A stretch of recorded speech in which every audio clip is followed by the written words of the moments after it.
So this is going to be the next react video to former LGBTQ Christians speak out after middle ground debate, and this was published on Samuel Perez YouTube channel. It takes place after a Jubilee episode of former LGBTQ and LGBTQ talk about if somebody can no longer be gay. And as a previous gay rights activist, I am making a commentary as someone who is also now a theologian, and I write theological articles, and I'm going on my way to get a master's and a doctorate degree, but I have a bachelor's degree of church ministry. So I'm going to approach this and give you some takes after I have seen other things, and stay tuned. Let me go ahead and go through it with you. Okay, so let's talk about this. I wrote a lot of notes. Now, I have gone over and I reviewed the Jubilee film. I also brought in a commentator that was neither former LGBTQ or LGBTQ. I'll talk about them. And I'm going to go over the notes that I took. Where to begin?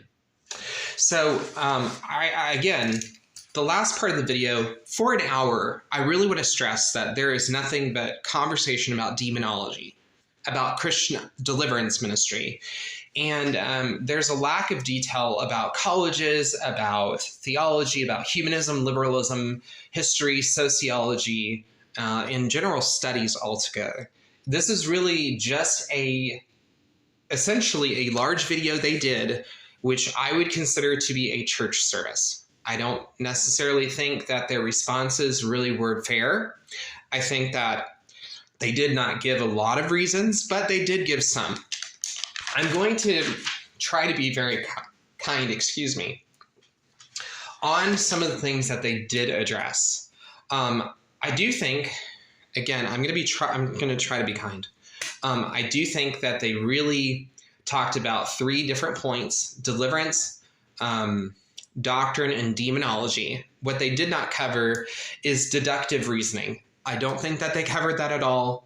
I don't think they gave a lot of logical standpoints, but I am going to cover each individual person and some things that they covered individually as a group and give them like the best benefit of the doubt for what they did. One of them, Roderick, has said that when he left the gay lifestyle, it was better. Even LGBTQ has said it was better based on how his life changed, but he didn't actually say the changes that he had gone through or specifically what had changed or what had caused him to change. So that's one thing. For Zyla, she talks about pride, less developing gratefulness, the value of life being restored to her, that she really didn't have as much value of life. And she mentioned that she was married, but she didn't really talk about that. She made a comment about her husband and her spouse. Roderick later goes on to talk about crying and depression, and that he didn't know what to do in life, and that he saw that there was an opportunity to be able to voice that people have his experience openly. And several of them had made that statement. He talked about the development of self-mastery because of his faith and religion and the practices that he did. And they went into great detail on the practices that they performed, the different rites of deliverance ministry and the likes, but I'm not going to go through those in this video. He did talk about his philosophy in life changing and his psychology changing, but he didn't really go into depth really too far in those. I wish they would have. I really don't have anything great to say on the other individual, not Samuel, but Rashawn. The reason why I don't have a lot of great things to say on him is because he said in the video that he wasn't really preaching, and that he was really preaching experience and not preaching salvation. Or he said something along the lines of preaching. I watched the Jubilee video, and I watched this entire hour and 41 minutes. The predominant person who is preaching the entire time, about 80%, is him. I really think he simply is really not giving room for other people to talk. I don't think it was very balanced.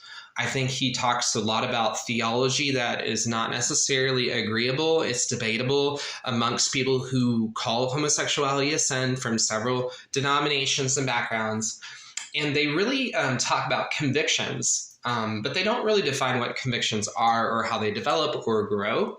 Now, Shnon did talk about having issues of pain and anxiety, and then he goes into threats, comments, and nasty things, but he really doesn't outline what they are. He just makes a loose parallel to them. Samuel had mentioned areas of suicide and insanity, and how other people outside of Christianity also, he mentioned Muslims had also agreed with his experience, and we're glad to have the experience presented on Middle Ground that they were a part of. Now, he talks about pride and indulgences and pleasures, but he doesn't actually go into depth on those too much, I don't feel, in his point when he was making it. Now, they do talk about pleasures, but they make these loose parallels, and they don't really go into depth. They don't also go into depth on orgies and a few other things. And then they bring up Exodus International, but they don't talk about what specifically of Exodus International they're trying to avoid. So those are kind of the loose cannon balls. They did talk about how it provided more opportunity. Roderick goes back into the idea of a bunch of stress and some dreams, and he really goes into this mystical explanation.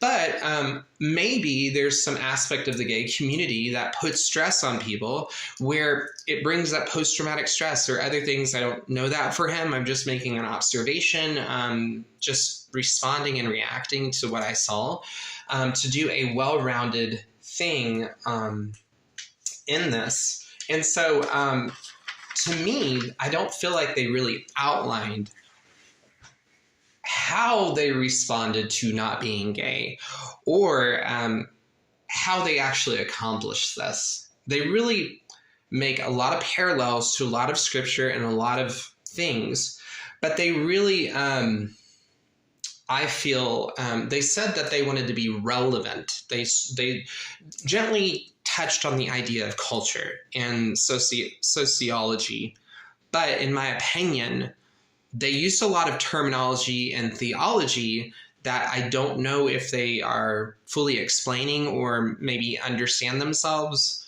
and are losing touch with the culture. And so I think that they believe that they're being culturally relevant. And I think that sometimes when we hear testimonies, it's really good to know that people are out there. I think that there's a benefit. But what I did not see is really, they really said self-deliverance, and they went through a lot of different things like Zyla had mentioned.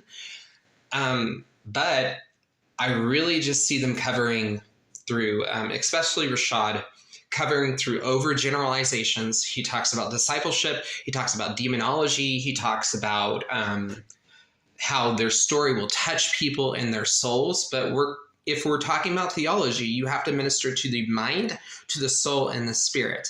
And I don't feel that that was accomplished fully, with all due respect. They talked about being unified. That can be a good and bad thing. If they talked about it in the sense that they talked about it in their clip, I don't think that they are very well informed. Some things that I drew as conclusions just from watching that, I don't think that they're well studied. I don't think that they really have a lot of teaching material. I think that they have a lot of revelational type of stuff if you lean that direction of theology. And they didn't have a lot of insight and wisdom and understanding of the other points that people were making in the Jubilee film as a whole. They also really, Rashad made a comment about Christ, which I'll go into. I'm going to review each of them, where Christ possibly doesn't say whoa. I don't think that's provable in scripture. I think that he possibly does say whoa. And those are just my initial thoughts. Again, I'll be making videos on each of these, like I have made several comments on the entire cast. I'll probably do a video on each of them. Make sure you stay tuned. Make sure that you follow me on YouTube, and you can find all of my TikToks on this and so much more. And you can support the work I do on Patreon for $3 starting off. Super easy. Find me on all platforms as YissakarScribe, and I will see you on the flip side. And together, we can make the world a more peaceful place. Previous gay rights activist.